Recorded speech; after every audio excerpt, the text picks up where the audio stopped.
మీకు తెలుసా ఈ చెరువు ఎక్కడుందో?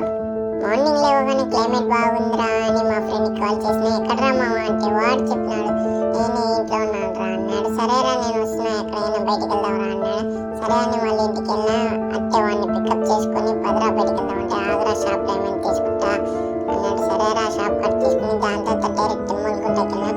తుమ్మలగుంటకి వెళ్ళిన తర్వాత ఇంకా మా ఇద్దరు ఫ్రెండ్స్ చెప్తే ఈ మాట పేలూరులో ఉన్నాం అన్నారు.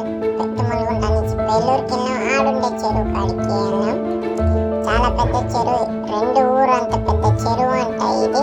ఈడ కొంతసేపు ఉండేసి ఫోటోలు గీటోలు తీసుకున్నాము. మళ్ళీ మా అన్న ఫోన్ చేసినాడు, ఈ మాట సిలిండర్ పై పాడైపోయిందిరా అన్నాడు. సరే అని మళ్ళీ తిరుపతికి రిటర్న్ అయ్యి సిలిండర్ పైప్ తీసుకొని పెట్రోల్ వేసుకొని మళ్ళీ ఎంఆర్పల్లికి వెళ్ళేసి ఆడ కొంతసేపు ఉండేసి స్నాక్స్ తినేసి మళ్ళీ మా ఫ్రెండ్ వస్తే మా ఫ్రెండ్ వాళ్ళు పెట్టినట్ట వాకింగ్ తీసుకుని వెళ్ళాము. మళ్ళీ తిరుపతిలో ఫుల్ వర్షం. ఆ వర్షంలో చాలా తడిచిపోయినాము. మళ్ళీ ఇంటికి వెళ్ళిపోయినాము.